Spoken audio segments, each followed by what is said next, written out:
Why, hello everybody, how are you doing this fine day? I hope you're enjoying your week. Welcome to another survival challenge, and I'm not even gonna lie, this is a terrible idea for a survival challenge. Like, really, really bad. And the reason why that is because the Evil Dead universe is so fucking inconsistent that it's really not entirely possible for me to even talk about theoretically. Not only do the rules of the universe and the rules of the Deadites constantly change, but also, what version of the Deadites do I use? Do I use the super overpowered, unkillable, insta-death fucking Deadites that everyone in the universe has to fight against? Or do I use the worst shitty Deadites that Ash always has to fight against? Because if you've never watched any of the Evil Dead shit, the main character of this series, Ashley Williams, has the thickest fucking plot armor I have ever seen a fictional character have. Like, it's insane just how thick his plot armor is. He can do things and go places and deal with things that no one else can, but not because of any of his actual skill, just because the Deadites don't do the things that they do to other people when he shows up. There are tons and tons of fucking examples of this. Like, for instance, the first two movies that take place in the cabin,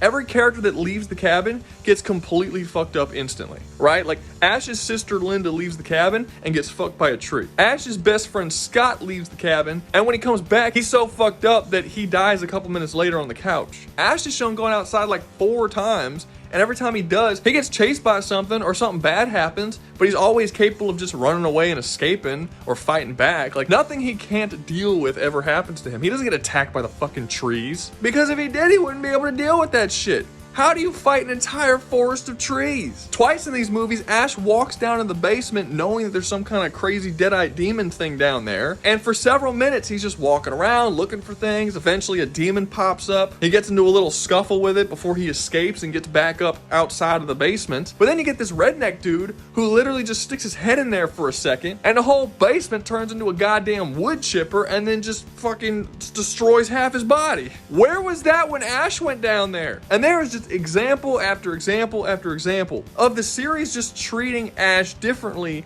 than it treats everybody else. This is already pretty bad in the movies, but it becomes especially egregious in the TV show, where shit just starts to get very, very wacky. Ash spent 2 days in that cabin and was never instantly obliterated at all. Agent Smith's daughter walks into it, and she is brutally murdered in under a minute because the actual house itself comes to life and starts telekinetically tossing her around. And it's like, where was all this shit when Ash was here? Now, the movies and show do kind of sort of explain it. They basically say that Ash is destined to be the hero that will overcome the Deadites. So maybe you could say there's some sort of fate-related reason as to why none of this awful shit happens to him. But I don't really buy that. Like, that would work really well if the Deadites were shown fighting as hard as they possibly can against him, and he was just through luck or circumstance able to get out of it unscathed. But the issue is that the Deadites just literally behave differently when they attack Ash, despite the fact that they know that Ash is the chosen one meant to kill them all. They purposely hold back and don't do all the crazy shit they do to other characters. Against Ash, they just become physically weaker,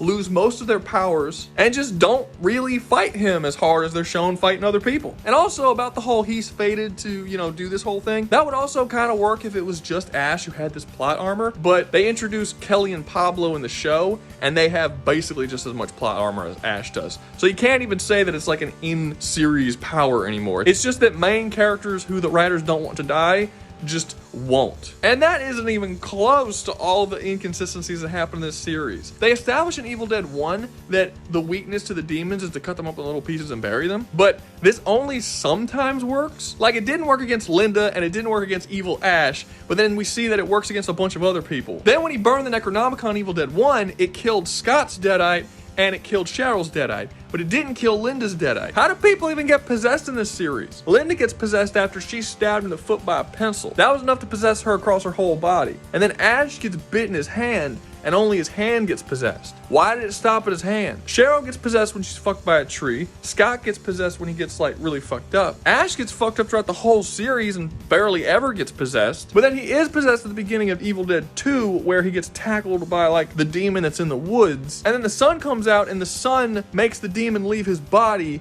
because I guess that demon can't be in the sun. But then later on throughout the whole series, we see that there's a bunch of Deadites that are perfectly okay being in the sun. So like, where are the rules here? There just aren't any. Everything's random. The Deadites just behave in whatever way the writers want them to behave in, which is gonna make this challenge particularly difficult to do because there's no set rules for me to follow when talking about it. I'm gonna call this the randomness factor. That's gonna be a whole other thing that these heroes are gonna have to get over. How do you deal with overcoming an evil that doesn't have consistent rules of how they work? That just adds like an extra layer of pain in the ass on top of the whole thing. Now let me be clear, none of these inconsistencies actually bother me when it comes to me enjoying the films and the TV show. I'm not saying that these are flaws. I understand that it's meant to not be taken seriously, and the inconsistency of how the rules work are kind of a part of all the fun. I'm saying for this specific challenge, it's gonna be a bitch. So I'm gonna try my absolute damnedest to explain to you exactly how the Evil Dead universe works and the challenge that our heroes will have to try and survive. But just know, if shit sounds inconsistent, it's because it fucking is. So we're gonna try our best to truck through this together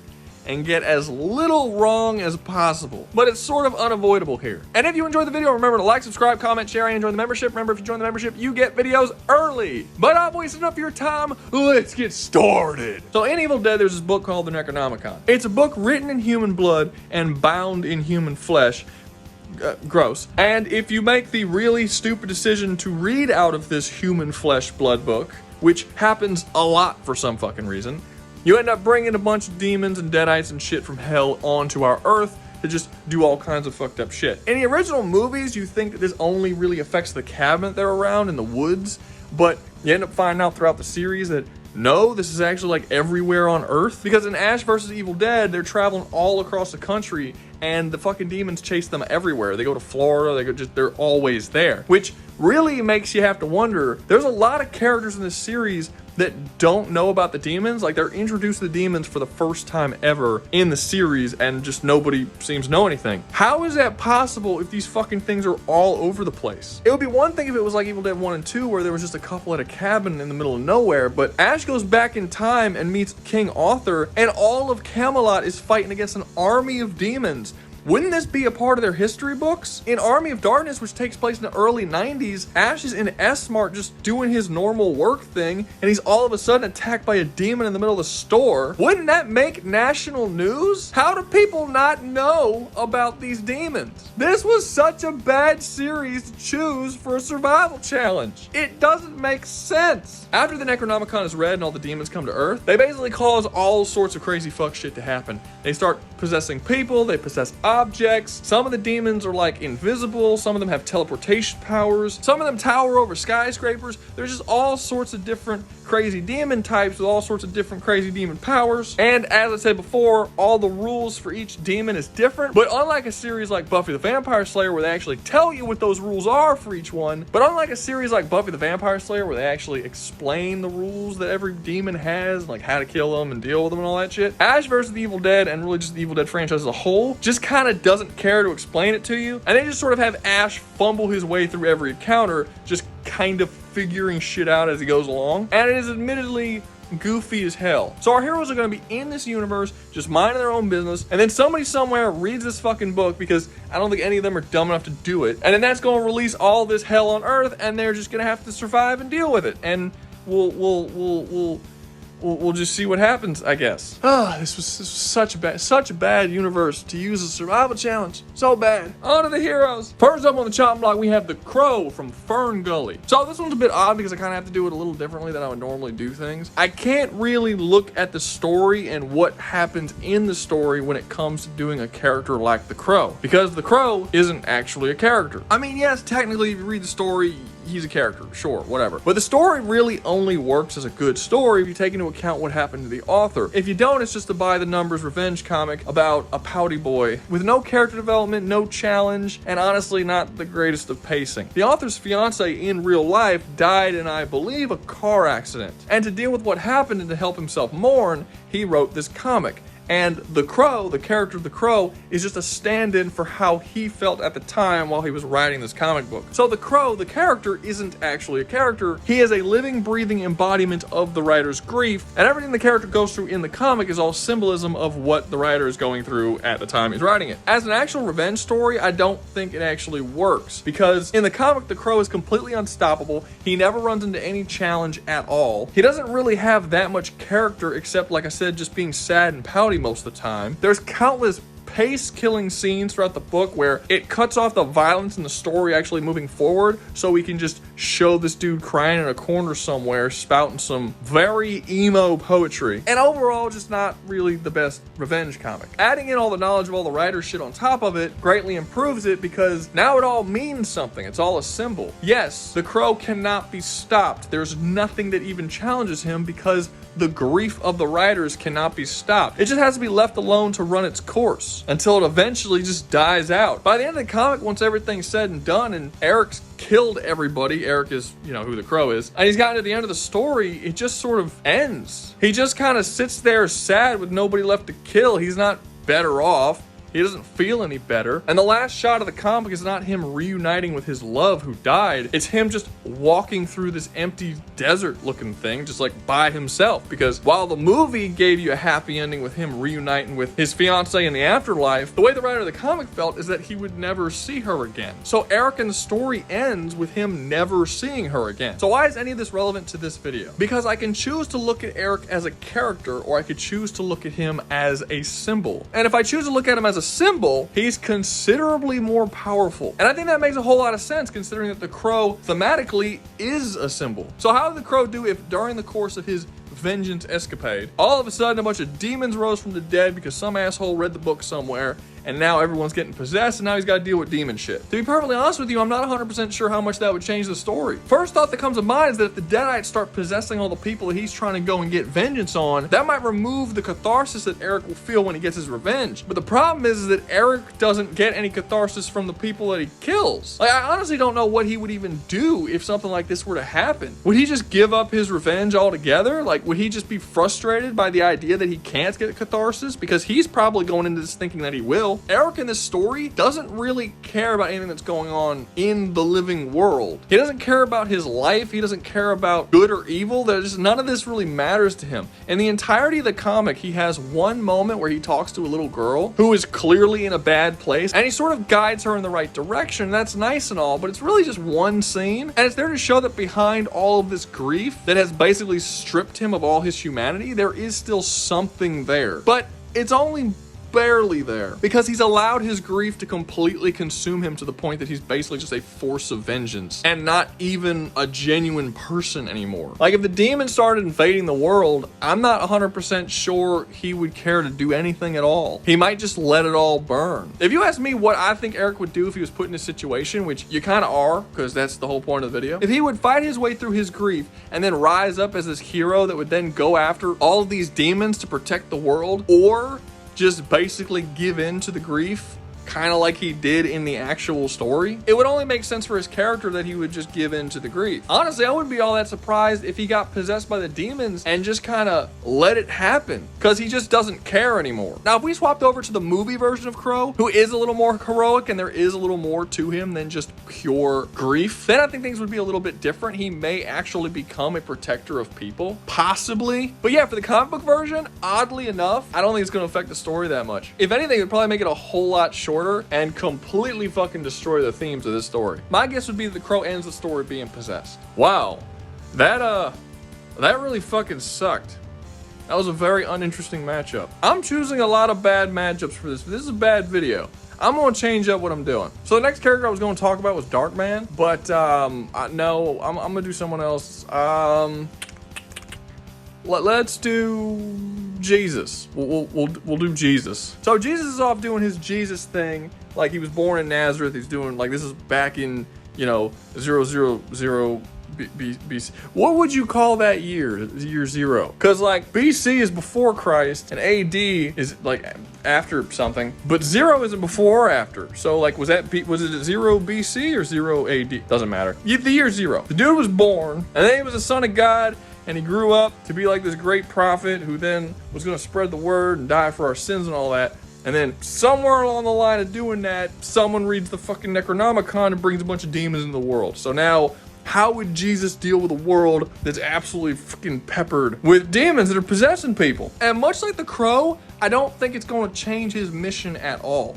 Because Jesus came down with a specific mission. It was to die, to become a sacrifice, so that other people can get into heaven. And I don't think anything else that happens on earth is going to alter him from that specific mission or goal. But just because that's not his goal doesn't mean he can avoid it. I mean, Ash can't go a single fucking episode without running into somebody that turns into a goddamn demon. And you know that if Jesus is on earth, the demons are gonna be interested in coming at him. But unlike Ashley Williams, who actually acquires very high-level fighting skills to deal with these demons, Jesus in the Bible is never actually talked about as being like a badass or someone who could fight a bunch of people or beat the shit out of a bunch of people. He's not a fighter, he's a carpenter. I mean, he's a hard-working man and he walks a whole lot, so I imagine he's a pretty ripped dude, but he's not a warrior. He's not gonna suddenly start beating up and fighting a bunch of superhuman fucking demons. Also, I don't think he would want to kill the demons because possession happens in the Bible. Particularly, it happens one time with a Jesus story where this dude gets possessed by like 100 demons at the same time. Maybe it's 1,000. I don't remember. It's a lot of demons. And he calls himself Legion. And then in that story, Jesus actually does exorcise him. And the demons leave the dude's body and he's good. So Jesus does have the ability to exorcise. He may actually exorcise many of the people who he comes into contact with and actually save their souls that way.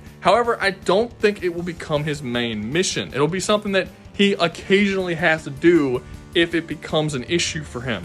Maybe he'll develop some kind of fighting skills if they keep attacking him over and over and over again. But I don't think it'll be possible for the demons to actually overcome Jesus because God still put him here with a particular purpose. Like, I don't think God will allow him to die. So he should have like some form of fate manipulation or probability manipulation or something that's like, no, you can't die until you get to this specific point in your life and then you have to be crucified. So as much as I would like to see a badass Jesus with his holy AK-47 bringing righteous judgment down upon the demon horde, I don't see that being the case. The only way I could see him getting off of his mission at all, and this would not be permanent, this would be like temporary, is if the same thing that happened in Ash vs. the Evil Dead Season 3, where it actually caused a post-apocalyptic event, which would be very strange for the demons to cause a post-apocalyptic event when Jesus is specifically there to save people and allow them to go to heaven. The only way that could happen is if God has been slacking seriously. Like, what was the point of you even sending me down here if you're going to end the world before I actually, do the thing you sent me down here to do? But even then, I think Jesus' goal was pretty clear. It's to spread the word and then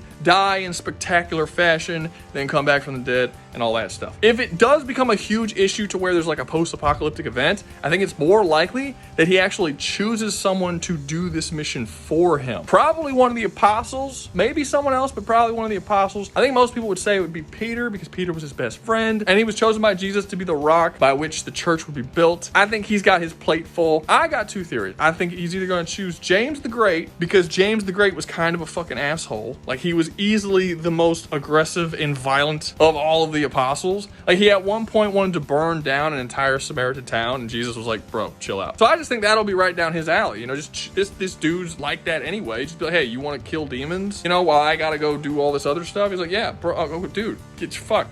Yes. Give me free reign to cause suffering on others. Let me do that shit. But another, and I think even more interesting option, is if Jesus eventually chooses Judas to do it as punishment for betraying him. So if you don't know anything, I don't know how you don't know who the fuck Judas is, but Judas Iscariot was an apostle who eventually sells out Jesus for 30 pieces of silver, which causes Jesus to get crucified in the first place. Now, this was a part of Jesus' plan, or I guess God's plan, but Judas didn't know that, and it doesn't change the fact that he betrayed him. And Judas feels so much guilt as well as suffering so much from this curse that he eventually hangs himself and kills himself. But what if we altered the story a little bit, and demons had invaded Earth, and they're doing all this kind of shit, and Jesus said, no, I'm not gonna let you die. So when Judas goes to hang himself, he feels being hung, but for whatever reason, he just doesn't die, and then he is chosen by Jesus or God or whoever. Maybe they come together and be like, tag team this bitch, and they tell Judas, no, you can't die, we have a purpose for you. Your purpose and your curse for betraying Christ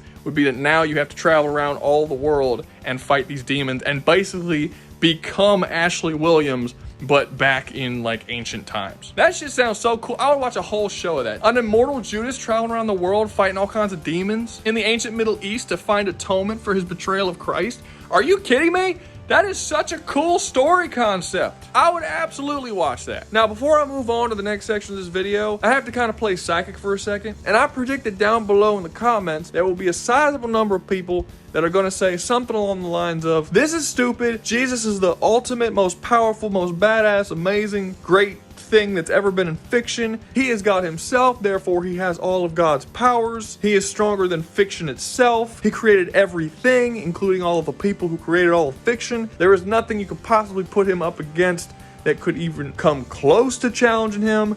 He is God. And to those people I will say, you either didn't read the Bible or you did read the Bible and you're just blatantly ignoring it. Because no, that is not true. The whole point of the Jesus story is that he was sent down as the Son of God to live in mortal flesh. He is just a regular guy. He can't dodge bullets. He can't blow up planets. He's not tanking nukes to the face. He's not doing any of this shit. He's just a guy. And if you're gonna go down in the comments and straight up lie about what is in the book that you claim to believe is actual truth by adding a bunch of your own personal thoughts on the idea and state your own thoughts as truth, that is not you being a follower of Christ. That is your pride speaking, because it physically hurts you that the person you worship is not being claimed as being the most strongest, most powerful thing ever. Let me remind you, the Bible says that pride is a sin, and if it is truth, then speak of it truthfully. Christians who claim false things about the Bible that aren't in there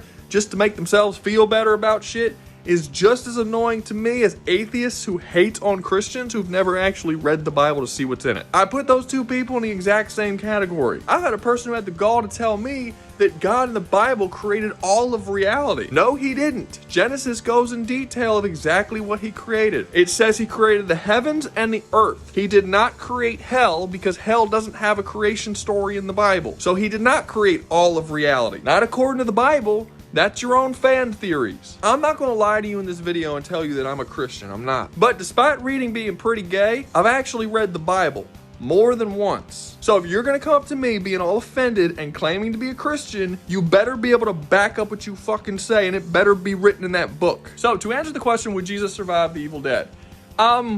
No, there's no story you could put Jesus in that he would survive, in case you didn't know the end of that story. No matter what, he's going to crucify himself, he's going to come back, and then he's going to float up and go to heaven, and he dies. At least once, arguably twice, because he goes back up after the resurrection. He goes, wouldn't that technically be dying twice, because then he went to heaven? That's still dying, right? So no, he's not going to survive, but he's not going to be killed by the demons either. I don't think God would allow that to happen. Next up on the list was going to be Judge Dredd, but we're going to change to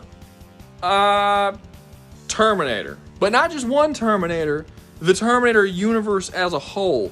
Specifically, the end of Terminator 3 when Skynet finally takes over the world. Somebody reads the Necronomicon somewhere on Earth, boom, releases demons in the world, and then like a day later, 2 days later, doesn't matter. The bombs fall and Skynet fucking takes over. Then what we get is a series of movies where the demons are trying to take over an Earth where humans are actually getting murdered and they're running out of people to actually possess, and these robots are like trying to exterminate the humans, but now the humans are harder to exterminate because they're actually possessed by demons now. And you get this cool sci-fi versus fantasy thing where you have machine versus magic and demons versus robots. It's fucking cool. Skynet would then have to change up its whole fucking strategy because nothing it had was gonna work. The whole thing about making Terminators that look like humans to like sneak into human bases and kill a bunch of people and get information, all that's fucking pointless because the Deadites and Evil Dead know everything about you. They can read your mind, and there's multiple scenes within the Evil Dead franchise where they'll say very deep,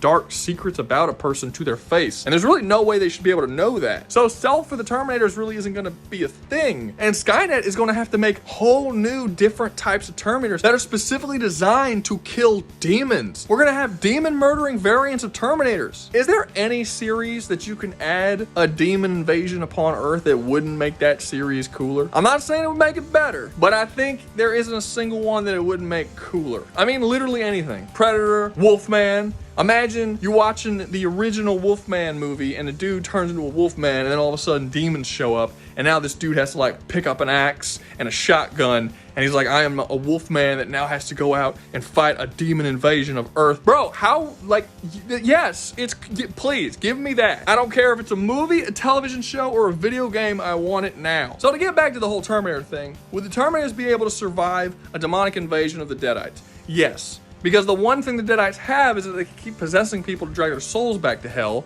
and the Terminators don't have souls, and they can't be possessed. Which means either one of two things will happen. Either one, once the humans are wiped out, the demons won't even care to be on Earth because the thing they want isn't there anymore. Like, would they even see any value in Earth without human souls to feast on? It really doesn't seem like they would, and if they did, they would probably get completely wiped out by the Terminators because they don't have any way of refreshing their ground troops. So, yeah, I just kind of think that the Terminators would just come through here and slaughter them all. And especially when it comes to Terminators like the T-1000, the Deadites straight up have no way of killing them at all. Not even a little bit. There's actually several models of Terminators that no Deadite has been shown having the abilities necessary to overcome it. Deadites are strong and they're hard to kill, but Terminators are way stronger and way harder to kill. And all of the Deadites' best powers and strategies just straight up won't work on them. Terminators win, and they win relatively easily. Last up and maybe kind of least, I don't know. I was going to use RoboCop for this one, but that's kind of boring. So we're gonna go with,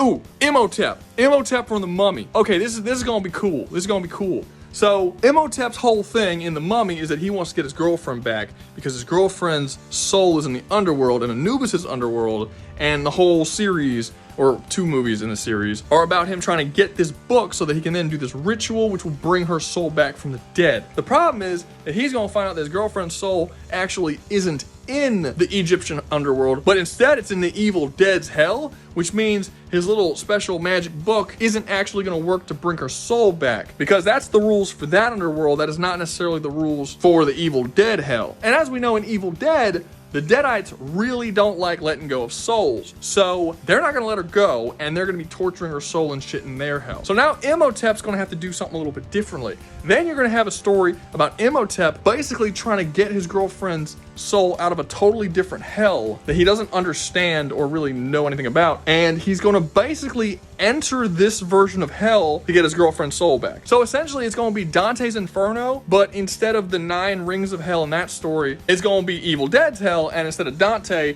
it's gonna be a fucking like mystical mummy sandman Imhotep going down there to fight the forces of Evil Dead. And that is just rad as shit. I'm honestly kind of picturing Impel Down from One Piece. You know how Crocodile was in prison and they let out, and then he was like the Sandman trying to escape prison, and the prison of Impel Down kind of looks like hell in a lot of ways. It's gonna sort of be like that, kind of. It's like a Sandman enters hell, and he's gonna fight all of these horrible forces. This is cool because you're pitting like one mythological underworld type creature against a whole different mythology's underworld just to see what would fucking happen. The Church of Egyptian Mythology versus the Church of Sam Raimi. So how would Imhotep do? I have no fucking idea because we don't know anything about the hell in the Evil Dead. But it would be really cool. Using fucking crazy soul powers and magic, and Imhotep can actually control the dead. Will he be able to control the demons in the underworld? What do the demons look like in the underworld of Evil Dead when they're not in people's bodies? We've seen we've seen 2. We've seen the really big one, and we've seen that guy whose name I'm forgetting that doesn't have eyes. And they're shown to be clearly more powerful in that form than they are when they possess people. And they have a lot of different powers like teleportation and shit like that. That's when they get the crazy powers, when they're not actually in people's bodies, but they're just, you know, them themselves. So you're gonna have Imhotep fighting against a bunch of crazy demons with all sorts of crazy powers while he has his sand powers. I have no idea what would happen in this story, but it just sounds baller as hell. There's a couple of different variations of this I can imagine. Like, it could be kind of like Shadow of Mordor if he can control demons, and he's basically going to like be in hell controlling the demons and mind controlling them to follow him, creating a larger and larger army to go up against the greater forces of hell to get his girlfriend back. But if he's not capable of controlling them, which is possible, then it'll just be a one-man army fighting all the forces of hell by himself. He'll make like these giant fucking sand waves or whatever, or I guess waves of fire since he's in hell, because he does it with sand, he does it with water. End off the trilogy with him doing a giant wall of fire and then just pushing it against an entire army of demons as they're running towards him because they can't stop this just giant, not quite godlike force, but definitely like a demigod level force that can't be killed, heals from everything, can turn into sand himself to avoid attacks even if you could hurt him, bring the dead back to life, control the minds of other people, just all kinds of crazy powers. I mean, damn, remember in the first Mummy movie, Imhotep brings all of the plagues of Egypt back. He turns all the water into blood and shit. I think eventually he's definitely gonna make it to wherever his girlfriend is. I do think once he gets to his girlfriend, she'll probably be so fucked up that she won't be the same and he won't even really be able to claim her. So I think power-wise, he'll be able to do what he needs to do, but I don't think she'll be good. Because the Evil Dead universe makes it pretty clear when your soul goes to hell, you're basically fucked. Like, you're destroyed as a person. And based on The Mummy 2, Imhotep's girlfriend fucking sucks. She's a very weak person. So I don't see her surviving down there for very long without losing her mind and having her soul completely consumed by the underworld. So it'll be a really cool story, but it's gonna end pretty fucking sad when he finally finds her. And who the hell knows if he'll even be able to escape. Then you might even be able to make a sequel where he's trying to escape hell and he actually becomes one of the demons that has to start possessing humans in the real world to try and break his way back out of hell. Maybe, if he even cares. Because in The Mummy 2, he just let himself die and go to hell with his girlfriend. So he might just stay there. He'll be like a lord of hell. Like a really high-ranking lord of hell that's like one of the most powerful ones. Like I said before, add a demon invasion to literally any story and it becomes so much cooler. But that's gonna be all for me. Hope you enjoyed the video. If you did, make sure to like, subscribe, comment, share, and join the membership. Remember, if you join the membership, you get videos early. And don't forget, we have a stream every Saturday at 7 p.m. Central Standard Time. So join there. If you have any arguments for any videos that I made, anything I said, you can argue with me. We give you links to the Discord. You can join the Discord and actually physically talk to me. Or you can just talk to me in the text chat. We make tier lists and do all kinds of crazy shit. Just, you know, if you're interested, show up. And always remember, y'all stay safe out there, you hear?